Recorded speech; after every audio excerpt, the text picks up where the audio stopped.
بھی کیا گیا، اطلاعی رپورٹ بھی درج کی گئی، لیکن جی کوئی پرسان حال نہیں۔ اس کے علاوہ آج جس طریقے سے اسے آپ اندازہ بھی خود لگائیں کہ کون سے قوتیں ہیں جو اتنا با اختیار ہیں۔ آج بہت سے سوالات ریاستی اداروں کی طرف اٹھتے ہیں کہ آیا یہ کیوں اتنا با اختیار ہے۔ میں ایز اے پولیٹیکل ورکر، حالانکہ میں ایک وکیل بھی ہوں، اگر میں چھوٹے سے کسی نے اگر جا کے ابھی کہہ دیا کہ آغا اعظم بلوچ نے میرے بیٹے کو مارا ہے، 5 منٹ میں پولیس پہنچ جائے گا، لیکن ایف آئی آرز، انویسٹیگیشن رپورٹس، یہ تمام چیزیں ہونے کے باوجود کوئی ایسا شخص نہیں پورے ریاست میں کہ جا کے اسے پوچھے یہ جدید اسلحے آپ کس طریقے سے آج مارٹر گولے مینگل صاحب کی طرف سے گھر کی جانب، کالجز اسکولوں کی جانب، بے گناہ لوگوں کی جانب، بے قصور لوگوں کی جانب آپ کیوں مار رہے ہو؟ یعنی آپ اندازہ لگائیں کہ یہ حالات ہے۔ آج چند لوگ جو بلوچستان میں جمہوری سیاست پہ یقین رکھتے ہیں، جو جمہوری سیاست پہ یقین رکھتے ہیں، انہیں بھی دیوار سے لگانا چاہتے ہیں۔ ایک ایسا بندہ جو ایک یونین کونسلر ہی نہیں بن سکتے، لیکن بلوچستان کے پی ایچ ڈی روپے کا فنڈ، اسپیشل فنڈ، ہمارے ایم پی اے صاحبہ بیٹھی ہے ہم پہ، اسے شاید 1-2 کروڑ مشکلوں سے مل جائے، لیکن اس کے لیے اسپیشل 3-4 سالوں میں اسپیشل اربوں روپے کے فنڈز بھی دیے جا رہے ہیں۔ یعنی کیا میسیج دیا جا رہا ہے کہ آج ہم بھی ہماری جو جمہوری سیاست کو جس قدغن لگایا جا رہا ہے، ہم بھی جمہور کی سیاست کو چھوڑ دیں، ہم بھی پارلیمنٹ کی سیاست کو چھوڑ دیں، یا ہم اس لیے ایک آنکھ نہیں بہا رہے ہیں کہ سردار اختر جان مینگل صاحب بلوچستان کے مظلوموں کی آواز ہے، وہاں جو لاپتہ افراد کی آواز ہے، بلوچستان کی محرومیوں کے خاتمے کی آواز ہے، بلوچستان میں اپنے ماں بہنوں کی چار دیواری کی تقدس کی خاطر جدوجہد کرنے والا شخص ہے، جس کے آباء و اجداد نے یہاں پہ پولیٹیکل جمہوری جدوجہد کی ہے۔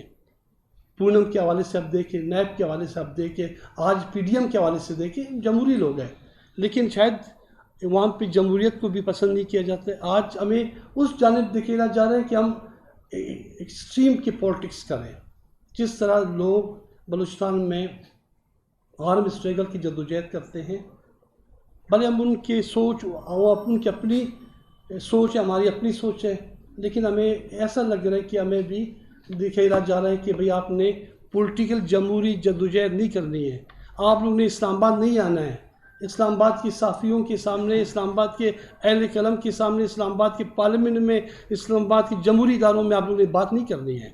آپ کیوں حق کی بات کرتے ہو؟ آج میں سمجھتا ہوں محرم کا مہینہ ہے، مسلمانوں کے لیے، ہمارے لیے مقدس مہینہ ہے۔ آج ایک یزیدیت بلوچستان میں برپا کیا جا چکا ہے جی۔ آج مکمل ایسے دہشت گردوں کو، ایسے فرقہ واریت پھیلانے والوں کو، ایسے مظلوم انسانوں کو مارنے والوں کو آج بھی 20 کے قریب لوگ اس کی تحویل میں ہیں۔ 4 خواتین، ایک خواتین فوت ہو گئی اسی کے ٹارچر سے، ذہنی خوف راس پیدا کے بیچاری خواتین فوت ہوگی، باقی 3 خواتین اور 17-18 بندے آج بھی اس کی تحویل میں ہیں۔ لیکن جی آج کوئی نہیں، قانون نافذ کرنے والے ادارے گزشتہ رات سے آج مجھے ایسا لگ رہا ہے کہ وہ بے بس ہیں ان کے سامنے۔ کیوں بھائی بے بس ہو؟ آپ اس ریاست کی خاطر امن و امان قائم کرانا چاہتے ہیں یا کسی کی خوشنودی کی خاطر؟ سب کے لیے ریاست فرسٹ ہو، من پسند فرسٹ نہ ہو، دہشت گرد فرسٹ نہ ہو، فرقہ واریت پھیلانے والے فرسٹ نہ ہو، مخلص ایماندار۔ اگر میرے خلاف کوئی ایف آئی آر ہے، آ کے ابھی مجھے یہاں سے گرفتار کرے، لیکن جس کے خلاف 302 کی دہشت گردی کے، فرقہ واریت کے، مقدس مقامات کے، اہلکاروں کے، لیویز اہلکاروں کے، صحافیوں کے، پولیٹیکل ورکروں کی، جن کے آپ خون سے رنگے ہیں، بلوچستان انہی کی وجہ سے لہولان ہے، لیکن کوئی پوچھنے والا نہیں۔ تو آج ایز اے پولیٹیکل ورکر میں آپ کو ایک بات کہوں، جب بنگالی یہاں پہ تھے، شیخ مجیب، تو اس کی 6 نکات تھے وہ تو جمہوری نکات تھے کہ بھی ہمارے حقوق دیے جائیں، ہم سب ریاستی ملک کے مالک ہیں، ایسا ہو، لیکن اس کی جو تشریح غلط کی گئی ہے تو لفظ ہوا. آج میں سمجھتا ہوں ایز اے پولیٹیکل ورکر، آج جس طریقے سے ریاست کو لے جایا جا رہا ہے، میں سمجھتا ہوں اس کے پولیٹیکل حوالے سے، جمہوری حوالے سے، ایز اے ذی شعور انسان کے حوالے سے اگر ہم دیکھیں تو حالات بالکل بربادی اور خرابی کی طرف دکھیلا جا رہا ہے. تو معزز صحافی حضرات، میں اس امید کے ساتھ کہ اس ریاست، اس ملک کے مفادات میں چیزیں نہیں ہیں، نہ ہی بلوچستان کے مفادات میں ہیں. ہمیں چاہیے کہ ہم اس ملک کے مفادات کو ملحوظ خاطر رکھیں. ہمیں چاہیے کہ ہم ان بندوں کو اپریشیٹ کریں جو جمہوری سوچ، فکر، رجحانات کو پروان چڑھاتے ہیں، جو جمہور کی سیاست کرتے ہیں.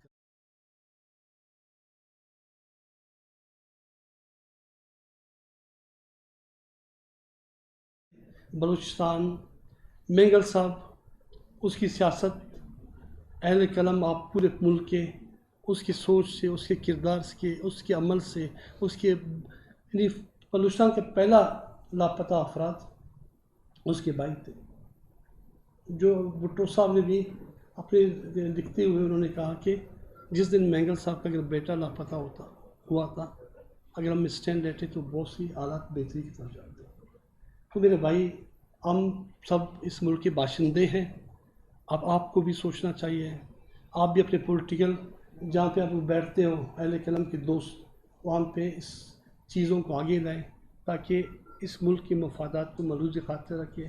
اگر بلوچستان کی جیو پولیٹیکل امپورٹنس ہے تو اس جیو پولیٹیکل امپورٹنس کو مد نظر رکھ کے اس کے جس طرح وسائل انہیں دوست ہیں، جس طرح ان کے وسائل کے بارے میں سوچتے ہیں، ان مظلوم بلوچستان کے بلوچوں کے بارے میں، وہاں پہ جو آباد جو بھی ہیں، چاہے کسی بھی فرقے سے تعلق رکھتا ہوں، ان کے بارے میں بھی سوچیں تاکہ ہم یہاں پہ جمہوریت کو، جمہور کو مضبوط کریں. اس کے علاوہ میں سمجھتا ہوں آج شاید ہم چند بندے یہاں پہ آ کے اسلام آباد میں بیٹھتے ہیں، شاید آنے والے دنوں میں کوئی نہ بیٹھے. بلوچستان میں پلیز لاسٹ ایک دو باتیں بس. بلوچستان میں ڈمی لیڈرشپ کو آگے لایا جاتا ہے. ودن ایک مہینے میں باپ پارٹی بنایا جاتا ہے.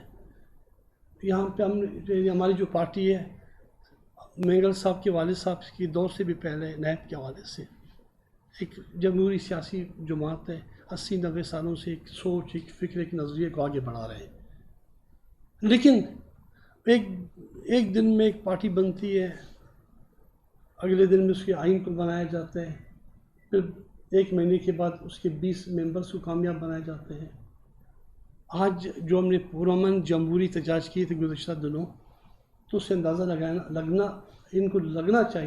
چاہیے کہ جی بلوچستان میں جو پذیرائی مینگل صاحب کا BNP کا ہے، میں سمجھتا ہوں ایسے پولیٹیکل کسی کا نہیں. جی شکریہ. صاحب میرا سوال یہ رضا بلوچ ٹی وی سے میں یہ پوچھنا چاہ رہا تھا کہ آپ حکومت کے تابع ہیں اور آپ کے جو مینگل صاحب ہیں ایک تاجی پارٹی کے سربراہ ہیں جو حکومت کا حصہ ہے، تو آپ کا مطالبہ کس سے ہے؟ آپ تو خود حکومت میں وفاقی وزیر ہیں. اور دوسری بات یہ کہ جو ایشو ہوتا ہے امن و امان کا، وہ صوبائی گورنمنٹ کا ہے کیونکہ وہ آپ کی پارٹی تو نہیں ہے. تو ان ساری صورتحال میں اب یہ بھی کہا جاتا ہے کہ ایک پیج ہے، حکومت بھی فوج بھی سب ایک پیج پہ ہے. تو اب آپ سمجھتے ہیں کہ بلوچستان میں امن و امان کی ذمہ داری صرف صوبائی حکومت پہ ڈالتے ہیں یا آپ خود بھی اس کی ذمہ داری لیں گے؟ دیکھیے جی، ایز اے پولیٹیکل ورکر میں سمجھتا ہوں کہ PDM کی مخلوط حکومت ہے، اس میں کوئی شک نہیں. بلوچستان میں باپ پارٹی کی حکومت ہے، باپ پارٹی کی. وہاں پر ہم اور جمعیت علماء اسلام اپوزیشن میں بیٹھے ہیں. جب باپ پارٹی ہوگی تو آپ سمجھتے ہو پھر اختیارات باپ ہی کے پاس ہوں گے. جی جی. میں یہ پوچھنا چاہ رہا ہوں، آپ نے جو جس شخص کا نام لیا، آپ نے کہا وہ دہشت گرد ہے، ذرا اس کا منصب بتائیے گا کہ وہ سرکاری ہے، کب سے لانچ کیا گیا، کیا کرتا ہے وہاں پہ، کس کیپیسٹی میں ادوار پہ دیے گئے، ذرا اس کی تفصیلات ساری بتائیں. جی میں تفصیلات پہلے بھی میں بتا چکا ہوں، لیکن آپ کے سوال پر دوبارہ میں بتانا چاہوں گا.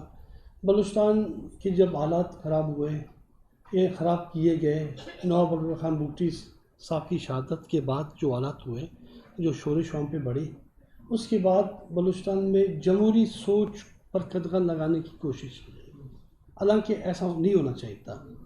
آپ جمہوری قوتوں کو مضبوط کرتے جو جمہوری الیکشن کی سیاست یا پارلیمنٹ کی سیاست یا قلم کی سیاست یا قلم کی جدوجہد کے ذریعے معاشرے میں تبدیلی لانا چاہتے تھے، لیکن آپ نے قلم کو توڑ کے ان صحافیوں کو شہید کروایا، آپ نے صحافیوں کے جو آواز تھی اس سے گلا گھونٹا، آپ نے پولیٹیکل ورکرز، ہماری پارٹی کے 94 پولیٹیکل ورکرز کو ٹارگٹ کلنگ کا نشانہ بنایا گیا۔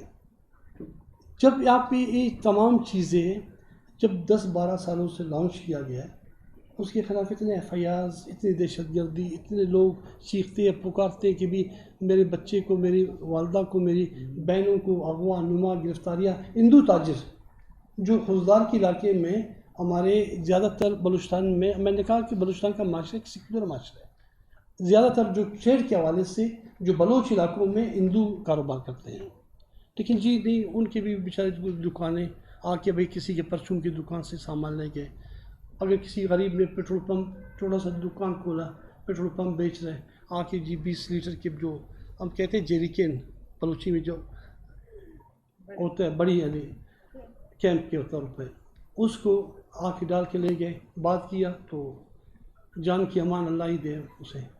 تو ان چیزوں میں بتاؤں، میں ایک چیز بتاؤں ایز اے پولیٹیکل ورکر، یہ تاریخی، میں آج اگر آپ اس کو تاریخی باتیں سمجھتے ہو نہیں، میں ایز اے پولیٹیکل ورکر یہ تاریخی باتیں چند سوالات چھوڑ کے جاتا ہوں۔ ان ریاستی اداروں کو کے لیے سب سے زیادہ اس ملک کی مفاد عزیز ہونا چاہیے، بلوچستان کے مفاد، ملک کے مفاد عزیز ہونا چاہیے۔ پولیٹیکل اختلافات میرے اور آپ بھائی، اس بھائی جو بیٹھے صافی، اس کے ہو سکتے ہیں، وہ تو گروہی انفرادی مفادات ہوتے ہیں۔ دیکھیے اجتماعی طور پہ ہمیں سوسائٹی کے بارے میں سوچنا چاہیے، ملک کے بارے میں سوچنا چاہیے، جمہور کے بارے میں سوچنا چاہیے، یہ نہ ہو کہ آپ نے ملک کی مفادات کو زیادہ اہمیت نہیں دی بلکہ پولیٹیکل سوچ کو اہمیت دی۔ اب الیکشن آنے والے ہیں نا بلوچستان میں یا ملک میں، تو ابھی اس سے عوام پہ حالات کو خراب کرنے کی کوشش کی جا رہی ہے۔ اگر آج چند لوگ جو جمہور کی پولیٹکس پہ یقین رکھتے ہیں بلوچستان میں، ایک آدھ پارٹی ہیں، اگر اس کے بھی رستے روک دیے جاتے ہیں تو آپ اندازہ لگائیں کیا میسج جائے گا دنیا میں، انٹرنیشنلی یا ملکی سطح پہ یا ملکی جمہوری اداروں کی سطح پہ۔ تو کہنے کا مقصد ہے کہ ان تمام چیزوں پر آپ بھی اپنا سیاسی کردار ادا کریں، یا بلوچستان کے اور لوگ جو جمہور کی سیاست پہ یقین رکھتے ہیں ان کی بھی ذمہ داری ہے، ٹرائبل چیفز کی بھی ذمہ داری ہے، اہل قلم کی بھی ذمہ داری ہے، مرکزی حکومت کی بھی ذمہ داری ہے، صوبائی حکومت کی اربابان اختیارات کی بھی ذمہ داری ہے، اور تمام لوگوں کی ذمہ داری ہے کہ وہ آج ان چیزوں کو دیکھیں اور اپنا مثبت کردار ادا کریں۔ بھلے ہم الیکشن میں نہ ہیں لیکن خدا را لوگوں کے ساتھ ظلم و زیادتیاں بند کریں اور ایسے لوگوں کو سپورٹ نہ کریں جو بلوچستان کے لیے، جو اس ملک کے لیے کل سر درد بن جائیں گے۔ جس طرح سلیکٹڈ حکومت لائی گئی، اس کے بعد پنجاب اور خیبر پختونخوا کے کیا حالات ہوئے۔ ہم بلوچ تو جی روایتی لوگ ہیں، تہذیب ہے ہماری پرانی، ہمارے ساتھ جتنے بھی ظلم زیادتی کی گئی، ہم نے کبھی بھی کسی کور کمانڈر کے گھر پہ حملہ نہیں کروایا، کیونکہ وہاں پہ ہماری مائیں بہنیں رہتی ہیں، ہم نے اس چیز کو سوچ دیا۔ لیکن اسی طرح جس طرح ہم سوچتے ہیں کسی کی ماں اور بہن کے بارے میں، کسی کی بچی کے بارے میں، کسی انسان کے بارے میں، ان کی بھی ذمہ داری ہے کہ وہ بھی ہمارے بارے میں ایسی سوچ سکے۔ میں نے نیشنل اسمبلی میں کہا، میں نے کہا چادر اور چار دیواری کی تقدس، چاہے کسی غریب بلوچ جو بیٹی ہماری 2 بہنیں 3 بہنیں اس کی ہے، تو کسی افیسر کی چادر چار دیواری کی تقدس ان سے زیادہ نہیں ہے۔ ان چیزوں کو سوچ سمجھے اور پولیٹیکل معاملات کو پولیٹیکل حوالے سے دیکھا جائے، عوام کے احساسات، جذبات، عوام کی سوچ فکر کی قدر کریں، تبھی معاشرہ بنتے اور کھلتے ہیں۔ شکریہ۔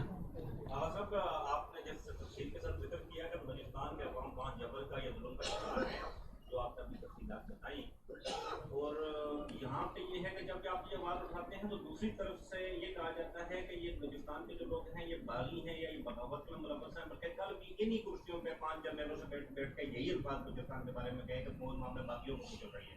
تو کیا وجہ ہے کہ آپ کے اوپر جو جبر یا ظلم جو ہو رہا ہے یہ میڈیا کا یا پاکستان کی عوام کے سامنے نہیں آ رہا، جبکہ آپ کی دوسری طرف کا جو موقف ہے وہ ہر بندہ جو ہر جگہ وہ پہنچ رہا ہے؟ اس کو عوام تسلیم کر دیکھیے جی میں ایک دوست کچھ دن پہلے مجھ سے بات کر رہا تھا کہ بھئی یہاں پہ اب میڈیا کافی کنٹرول ہے یا جمہوری ادارے یا الیکشن میں بہت مداخلت کی جاتی ہے.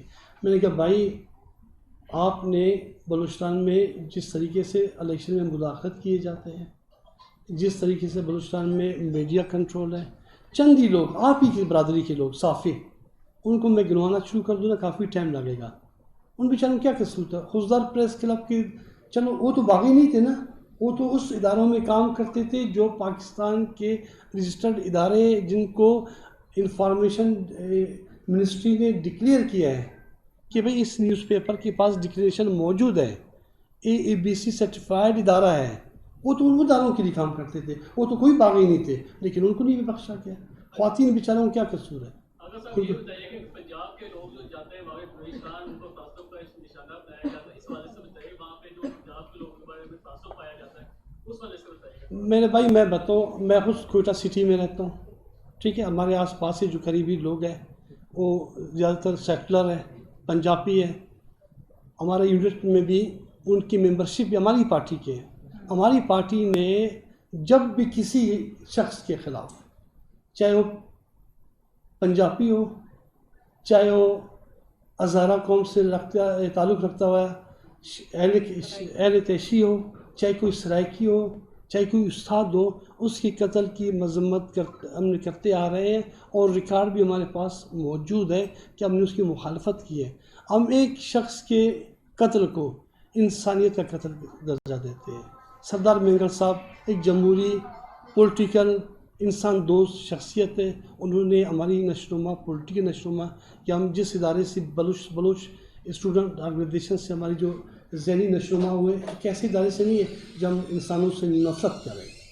ہم نے ہمیشہ انسانیت سے, اخلاقیات کا, محبت کا درس دیا ہے. جو لوگ وہاں پہ مصنوع میں کہ ایسا واقعہ ہوا تھا, پھر جو لوگ پکڑے گئے تھے تو اس کے بارے میں بہت سے بلوچستان کے سب لوگ جانتے ہیں. آغا صاحب جوائنٹ انویسٹیگیشن ٹیم بھی بنی, عسکری قیادت بھی وہاں پہ آپریشن کرتی ہے, جو اس سے بھاری ہتھیار اٹھاتے ہیں. آپ نے شفیق نام بندے کا بتایا کہ مارٹر گولوں تک استعمال ہو رہے ہیں, تو کیا وہاں پہ فورسز اس کے خلاف کوئی ایکشن نہیں کر رہی؟ جی میں بتاؤں جی, آپ یقین جانیں, میں نے as a political worker, as a وفاقی وزیر, یہ حاجی صاحب ہمارے نوتیزی صاحب بیٹھے ہیں, انہوں نے مینگل صاحب نے خود بارہ ہم نے ان کی توجہ اس جانب مبذول کرائی جی بلوچستان کے حالات کو خراب کیا جا رہا ہے, لیکن کوئی ٹچ سے مس نہیں ہوتا جی. ہم نے تو اپنا جی ہماری جی اسٹریٹجی میں بتاؤں دیکھو جی, حکومت میں رہنا نہ رہنا کوئی مسئلہ نہیں ہے. ہم پولیٹیکل ورکر رہے, ہم جانتے ہیں جی, آج یا اس یعنی وفاقی وزیر کی نشست پہ بیٹھے ہیں, کل تو ہم سمجھتے ہیں کہ جی ہم تڑے پہ بیٹھ کے چائے پئیں گے.